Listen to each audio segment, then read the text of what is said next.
doing today, sir? I'm doing very well. Here for a celebration live for our good friend and former member John Klemen. Great human being. Big lover of the Indy 500. He was a great man. He will be missed by many. We're here to celebrate his life today with his wife and 3 boys, Daniel, Joe, and Jake. An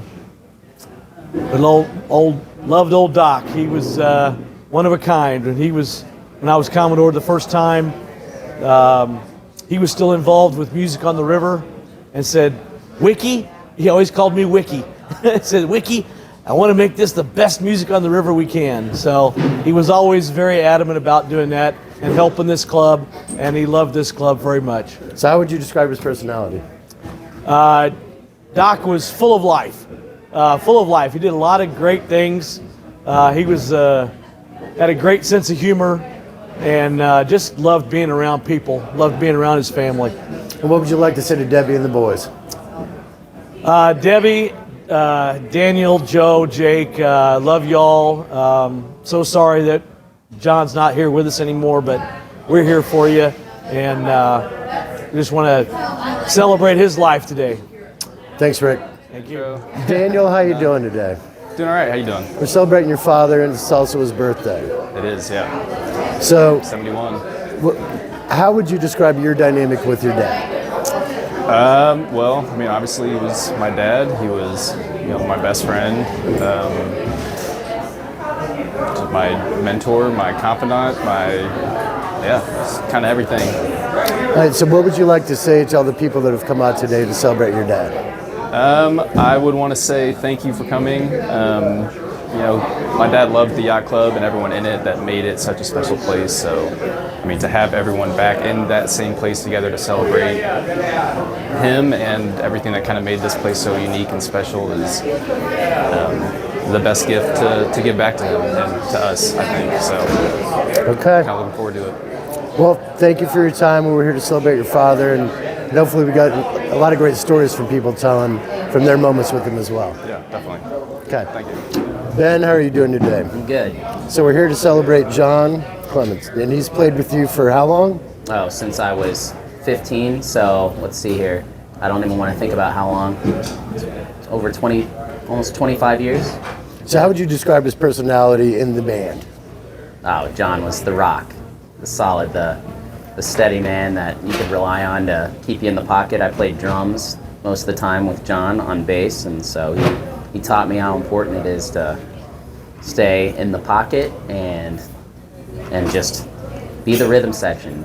Just sit in the back and let everyone else do their thing and make them sound better. So who were some of his favorite musicians and bands of his that influenced him?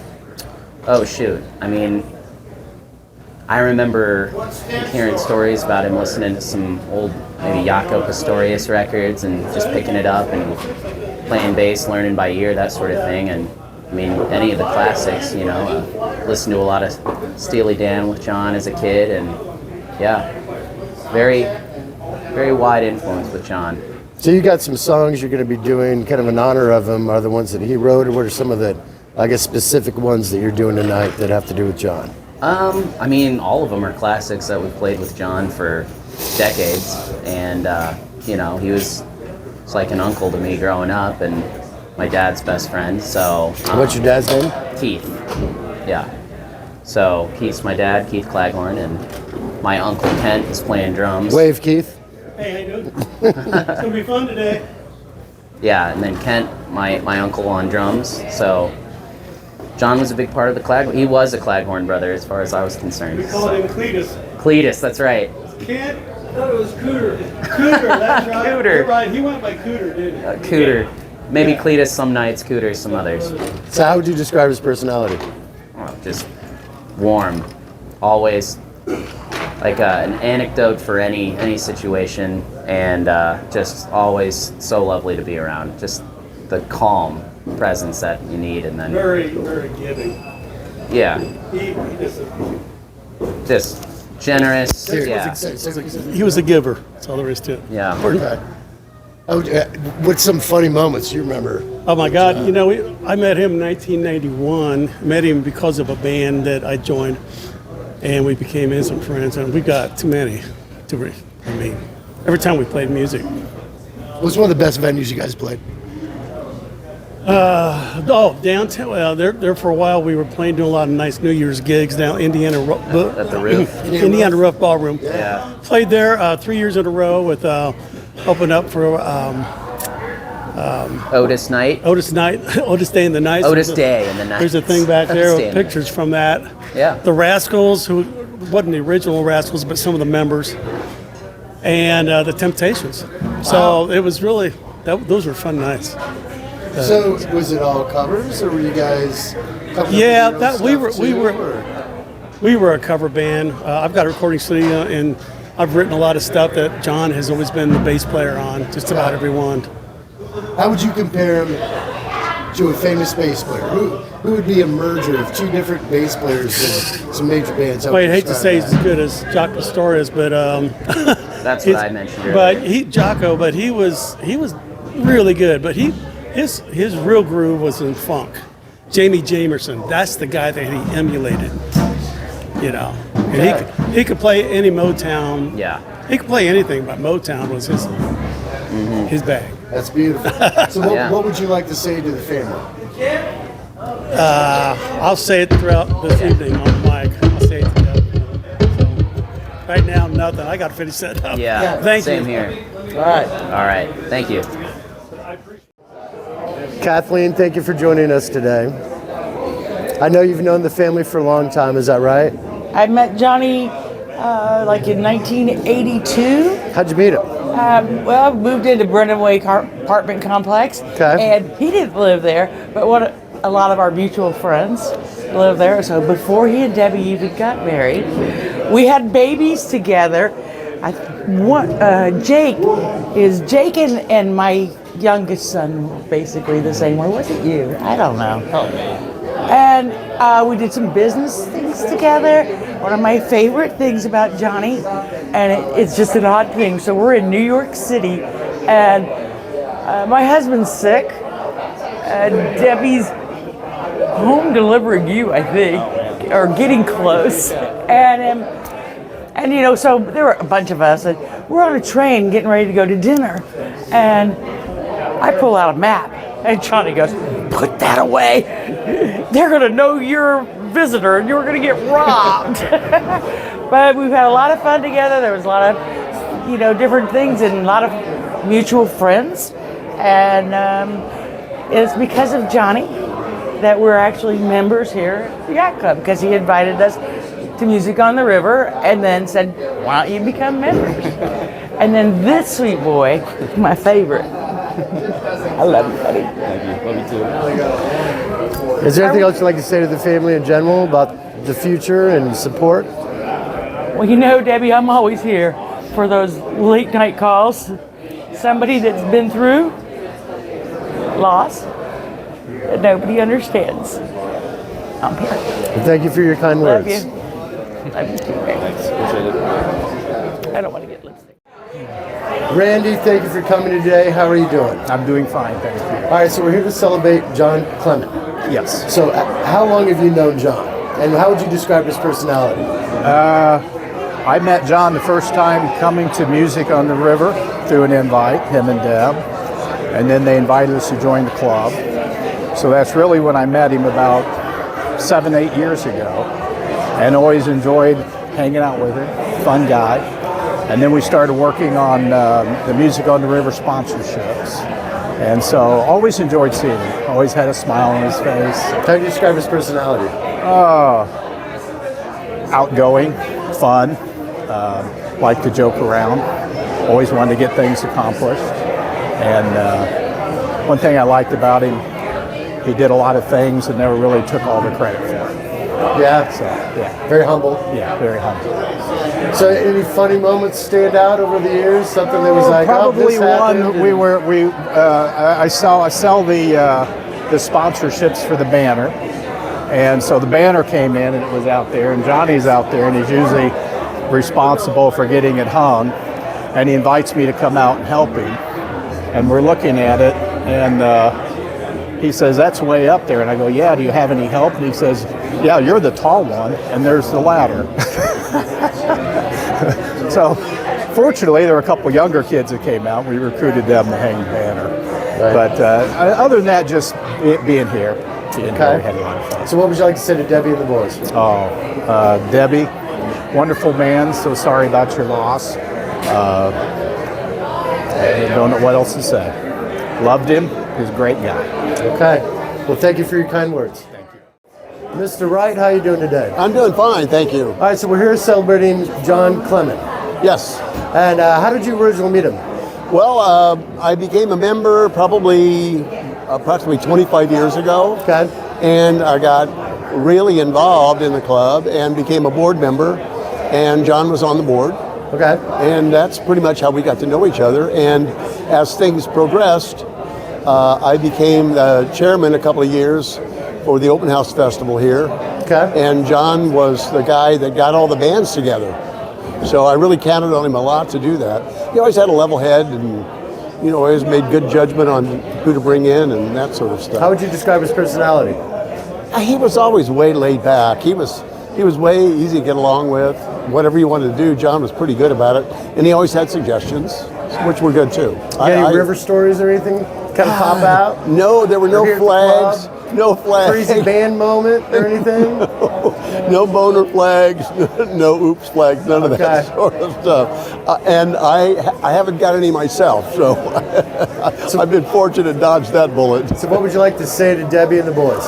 I think she's got a great support in the two boys, and I wish Debbie the best. Well, thank you for your time here and supporting John today. Thank you. Ed Clement, how you doing today? I'm great. I'm glad to be here celebrating my brother. And it was his birthday today too, yeah, right? Absolutely. He would have been 70 today. 71. And you were the oldest brother. Right. So what was the hierarchy in the name of the siblings? Edward, then John, Don, and Bob. Yeah, so it was crazy. We had a lot of fun growing up with 4 boys, no girls. It was never a dull moment, you might say. So do you think it was kind of ironic that John ended up having 3 boys himself? Yeah, kind of, I guess so. My first was a son. John had 3 sons. Brother number 3 has 2 sons. Brother number 4, the baby, never got any boys, so he's got the girl. So how do you describe his personality? John, well, everybody that knew him loved him. He was the life of the party. He was a genius, and I mean that literally and figuratively. He was Mensa genius, and we knew it from a long time ago. My friends are like, what is he doing? He's 12 years old. He was reading the Bhagavad Gita. And I'm like, what the hell are you doing, John? But it's serious. A guy was smart as anybody could imagine. But we had a lot of fun growing up. We did a lot of crazy stuff. We did a lot of sports. Our dad loved music, and all 4 brothers played music. And John took it a little bit farther than the rest of us, and he started out in a polka band. Yeah, that was his first gig. He was playing with a polka band. They played gigs, and they always had New Year's and Christmas while we were in college, and he did it through dental school, and he just continued playing, you know, and he loved it. It got him out with all his friends. He loved the river. He was a river rat for sure. I have been also, but I do the big river. I'm on the Ohio River in Madison. So we shared that together. And what did you admire about his personality? Well, or just character, it just in really general? is, you know, what I admired the most about him is that he could do things for such long periods of time that others couldn't do. And he didn't require sleep. I mean, he did dentistry all day. He played music every night. He probably wouldn't go to bed till 2 or 3 in the morning. He'd get up and start it all over again. Well, I can't do it. Never was able to do it. But you know, he was just friendly to everybody. He loved it. He loved to party. He loved his family. He loved his friends, and he loved this place. You know, I mean, this was it for him. And so he's a good kid. He loved his wife. He loved his sons. Well, yeah, what would you like to say? What would you like Debbie and the boys to know about moving forward? Yeah, it's, you know, he's always there. He taught his boys a lot. What he taught them the most was love. He gave it to them. He taught them how to share it. And he absolutely adored his wife. Loved his wife to the nth degree. And she knows that, but I'll tell her anyway. That's beautiful. That's you know, and his son's the same. They were his pride and joy. For him to sit on his porch at the river and have his wife and sons around him, that was his absolute ultimate joy. That's beautiful. Yeah. Well, thank you for your kind words today and celebrating your brother. Thanks, Sean. Appreciate it. You got it. Bob Klemen, how are you doing today? I'm doing well. I know it's your brother's birthday. It is his birthday. We are 4 years apart. My birthday was March 5th. So. All right, so when were you born? When was he born? What's the age I was dynamic? born March 5th. He was born March 23rd. 4 years apart from each other. Okay. Yeah. So how would you describe his personality? Like when you were a kid, what was the dynamic because you were the younger one? He was the scariest of the older brothers because he was the quiet one. And I saw him pissed off one time, and it scared the hell out of me. And I made a point never to piss him off again. Yeah? Yeah. So how was he with your parents? Like describe how his dynamic was with your mom and your dad. And John was the quiet one like Dad. Okay? He was the studious one. John was the one, this was from Mom and Dad. He was the son that when they did our IQ testing and when we were in grade school and junior high, John's IQ was off the charts. They didn't have a high enough score for him to measure his IQ. Wow. And consequently, grade school, junior high, high school, college, dental school, he had a perfect GPA. A perfect GPA. Perfect GPA. Have you ever known anybody to have a perfect GPA? I've never known anybody to have a perfect GPA. There's only one person right now that I know that's working towards that, and that's my 15-year-old grandson. So why do you think he wanted to go to dentistry? That I don't know why. But, you know, we lived together. My first house over on the west side, he moved in with me, and we enjoyed our time together. We rebuilt a 20-foot Sea-Scow sailboat. And what's really funny was I never got to sail in it. I went over after he moved out. I got married and he moved out. He took the boat with him, and I went over to pick the boat up one day, and I said, John, I'd like to take the boat out sailing. And I said, where is it? And he said, well, it's just outside the apartment there by the fence. I went, no, it's not. Somebody stole the boat. So I spent this whole summer helping him rebuild this thing, and I never got to sail it. So that was it. You never went sailing in general with him, or is just on the Never boat? got to sail with him. The only thing I've ever done is float on the river with him, and that's it, you know. How do you think he really motivated you? What did you really get out of John? What did I get out of John? He was my hero. Really was. I mean, you know, from turning down an opportunity to tour with Crosby, Stills and Nash to playing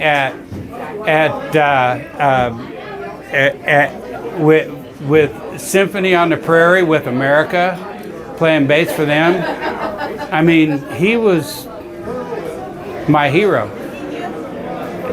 I still think he owes me a violin bass because my first guitar was a violin bass. I was going to learn how to play bass in the junior high jazz band. It came up missing. John decided he wanted to learn. Bought one of the Mel Bay books with the 45 that you rip out of it and put on the record player. Learned how to play bass. I came home 2 weeks from school. It was about 2 weeks later, 3 weeks later, I came home, and he's playing along with Led Zeppelin and Jimi Hendrix albums that I had up in my room. Right. And playing along with him. I'm like, you're not right. So what did you play? What was your instrument? I play accordion. Accordion? Yeah.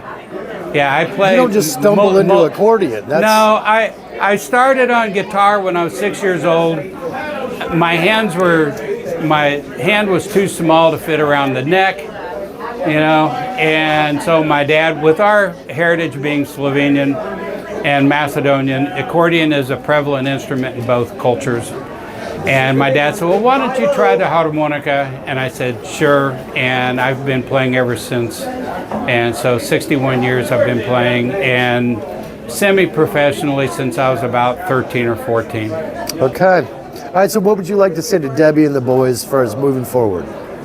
Debbie, Joseph, Jacob, Daniel, I love you so much. My heart is broken because I miss John so much. My prayers, you're always in my prayers every day. Stay the course. It gets a little bit easier each day, but the pain never goes away. With that, I love you. I love you to the moon, the stars, the sun, and back. Well, thank you for your kind words, and I'm sure your brother, all his memories will live on for a long time. Thank you. You got it. Mike Boone, how you doing today? Great. Glad to be here. So today actually is John Clemens' birthday, and we're at a celebration of life. So do you remember when you met him? It's probably been between 30 and 40 years ago. Yeah? We've been friends for a long time. So how do you kind of describe his personality? Oh, he's very friendly and outgoing and just a lot of fun kind of guy. Do you remember any particular roles or involvement that he had with the club? I know he was very heavily a musician as well. Oh, yeah.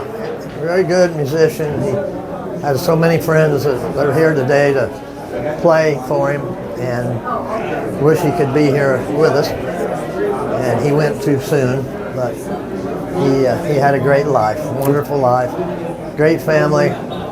Yeah, what would you like to say to Debbie and to the boys? Well, I just talked to Dan, his son, the oldest, and he's really a great young man. And Debbie, I see her quite often, and she's a lot like him, always friendly. And they met while he was in dental school, and if you didn't know that, and they've been together a long time. He's got a wonderful family, and he had a very good life. He did a lot. He was my dentist for a long time too, and when he got to the point where he couldn't hardly hold the utensils anymore, he'd tell Debbie what to do, and she'd do it. And he kept me in pretty good shape. I've still got all my teeth, so. Anyway. So he worked on your teeth for a long time, huh? Oh yes, he did. Yeah. Yep. Did you think he had a nice smile?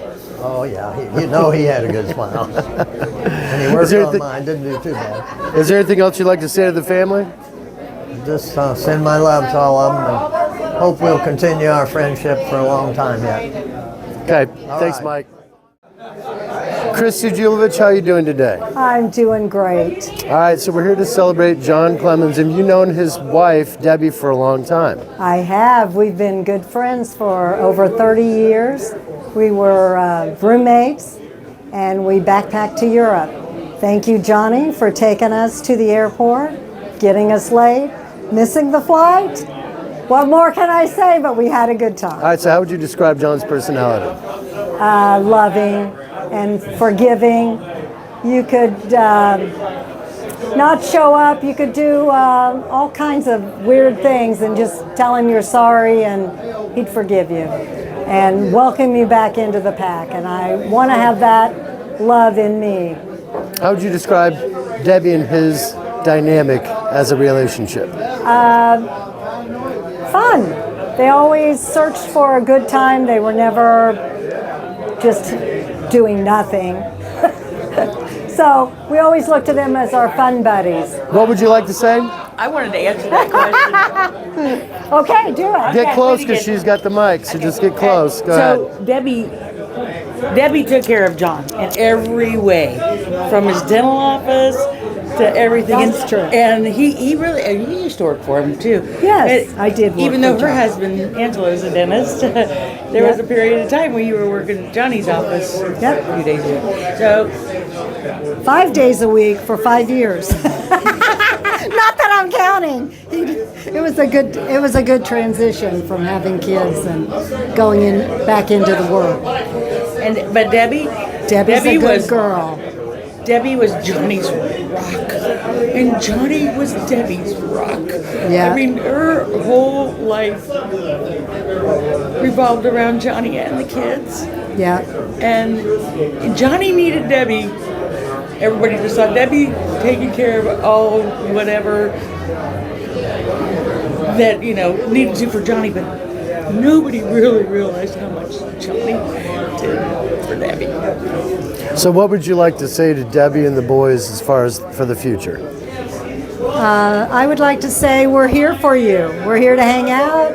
We love you guys. You're part of our family. I baptized the boys, and my husband and I, and we love you. We want you in our lives. And Debbie, I'm going to make you have fun again. Okay. Would you like to say anything as well? Debbie, I love you, and when everybody else is gone, who's here, right? There you go. Bill, how you doing today? I'm doing great. So we're here to celebrate John Klemen's life. Cheers to John. All right, so how long ago do you think you really met him? We're thinking probably 1998-ish.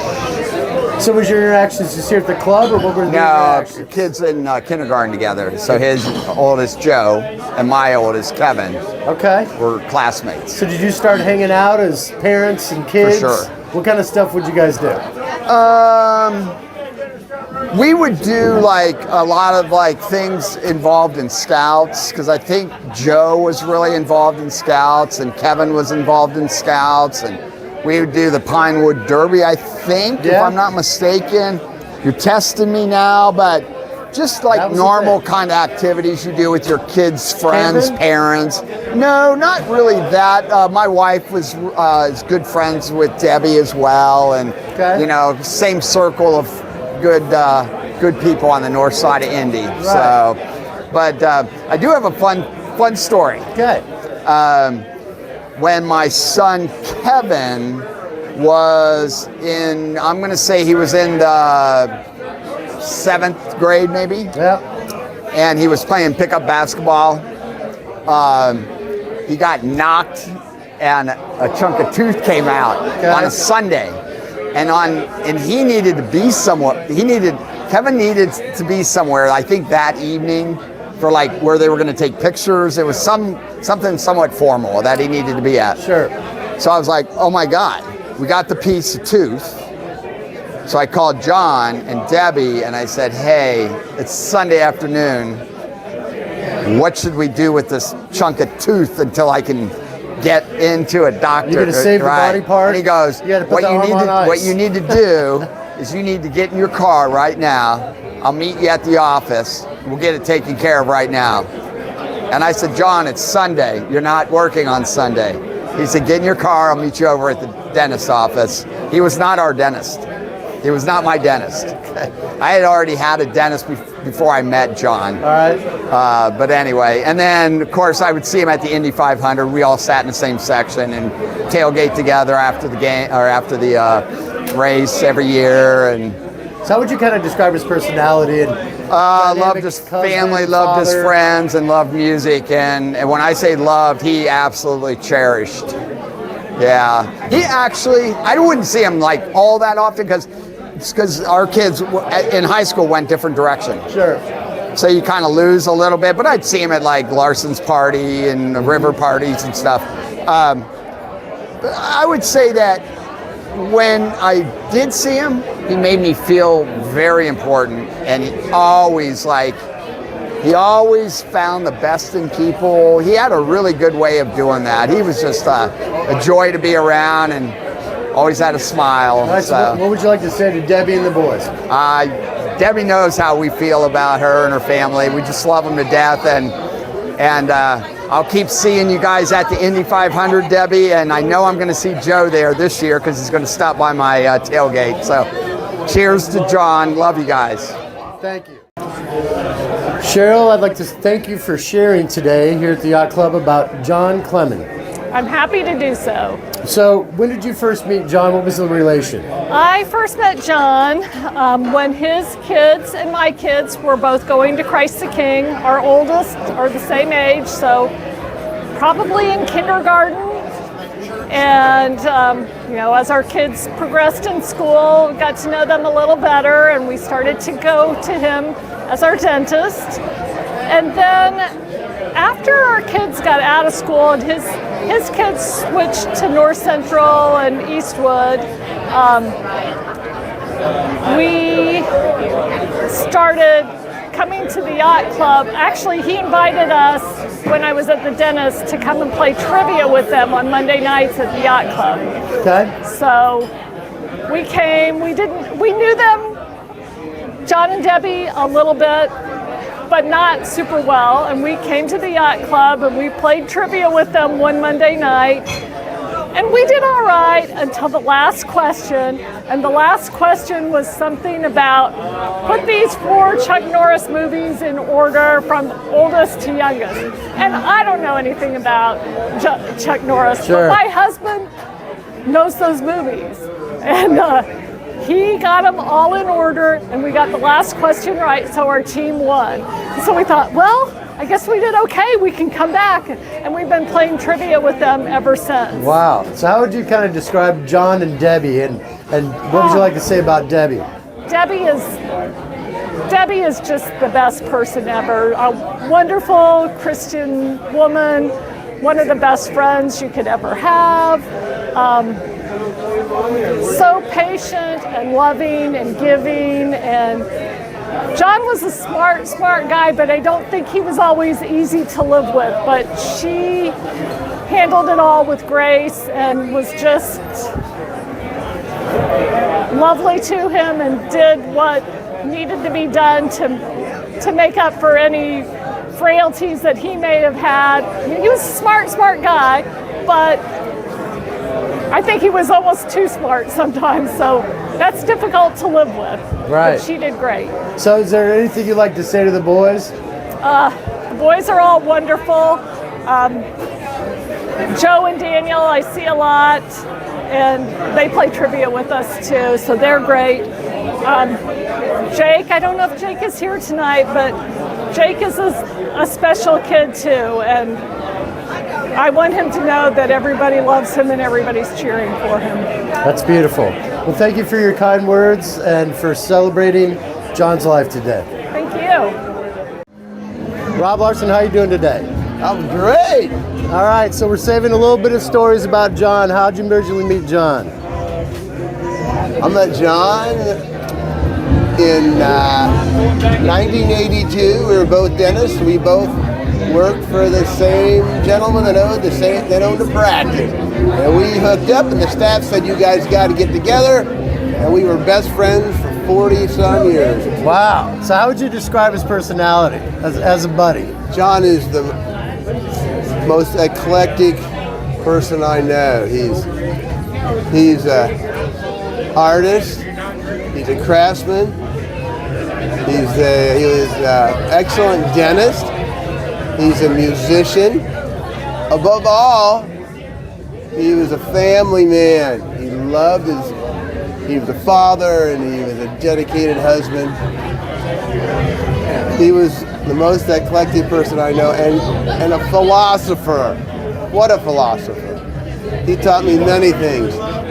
Sometimes he just looked at me having a conversation with myself, and he said, he taught me so much. Sometimes he just gave me a book because it was easier than trying to explain it to me.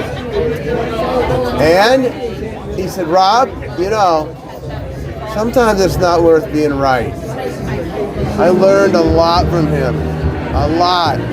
Sometimes, and the only way he could say it, he knew the chemtrails were real before we all knew, and we all thought he was crazy. But as it turns out, he was wiser than most of us. And he's definitely smarter than all of us. All right, so why do you think he loved dentistry? You're a dentist. Like, what was his passion about dentistry? Dentistry is artistic, and it deals with people. And John loved both.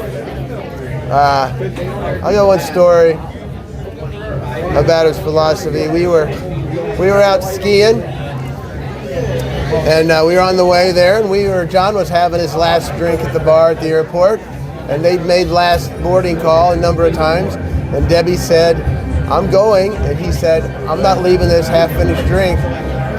And well, whether it was the half-finished drink or whether the fact that he had to go get back and get my camera that I'd left, he missed the plane and Debbie didn't. So on the way up the lift the next day, he was explaining to me that Debbie and he were having a little bit of a tiff. Understandably so. How could anybody have a tiff with that angel? I have no idea, as his sons will tell you. But John could only say it. He said to me, you know, Rob, Debbie won't communicate with me. And until she's ready to communicate with me, I'm not going to talk to her. Here's to you, Brother John. Love you, my best friend. And then what do you want to say to Debbie and the boys about the future and support? What's that? What do you want to say to Debbie and the boys about the future and them being supported? Well, I've said all that to them. They know that. They know I'll be there if they ever need anything.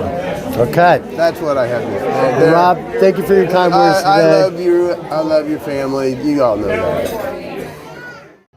Connor Lakin, how you doing today celebrating John? I'm doing good. I wish he was here. So you good friends with the boys? Yeah, we grew up together. 3 brothers right down the street. You know, I remember my mom wouldn't let me ride bikes with them because I was too young. But yeah, I grew up with those boys and got into shenanigans, and John was always there giving us shit for walking on the ice on the river, which is dangerous, obviously, and yeah, you know. All right, so how would you describe John as a dad? Amazing father, deeply dedicated and loyal to his sons and his wife, and you know, growing up he was you know, almost like a dad to me as well. And then we hit a certain point where we became like friends in addition to, you know, him being like a father figure. It was more than just your friend's dad. It was like also John and I were able to develop a special like friendship as we So you had some one-on-one time, maybe? Oh yeah. Give me some examples. Give me some backstories. His back porch, grilling, you know, we'd have a Budweiser, or Bud Light, look at the sunset on the back patio, looking out at the river, looking at where we used to make the forts growing up. You know, he taught me a lot about, I remember a specific time he showed me how to best marinate a chicken breast with a little lemon zest and olive oil, and you know, how to throw meat on a grill and gauge when it's making its weight. Time and temperature are the metrics, you know. Don't trust your own gut. You would always rely on scientific methods, you know, because that's, you know, he's a deliberate person. So how would you describe Debbie and their dynamic? The sweetest, you know, mom. Don't tell my mom. She's one of the sweetest mother figures I've ever known, and I just know I want to take that into my like future as well. Like, I've never seen a man who loved a woman more than John loved Debbie, and that's the truth. That was a special thing. And it still is. But. So what would you like to say about supporting the family, Debbie and the boys, friendship, just kind of moving forward? I don't know. Reach out, be involved. John was a very social man, right? Wants to hang and just have good, authentic conversations. So, you know, John would want people to still hang out and be real and have some of those goofier conversations. So don't be scared to do that. They've got a great unit, you know, a good support, 3 strong brothers, but you know, John's spirit's still here. So is there any funny story you want to bring up that's kind of kicking around in your head? Absolutely. So I used to vacation with them, went to Florida with them a few times, and John would, you know, we go through the whole day, we're tired, like ready to go to bed, and John was saying, you know, we're going fishing bright and early in the morning, 7 o'clock, bus is leaving, and just that whole, and then of course we'd wake up and it'd be like 10 and John would still be getting to, you know, his stuff together, but the bus is leaving. So that's, for those who know, they know. Okay. Is there anything else you'd like to say in closing? No, I love you, John. I miss you, man. Always think about you.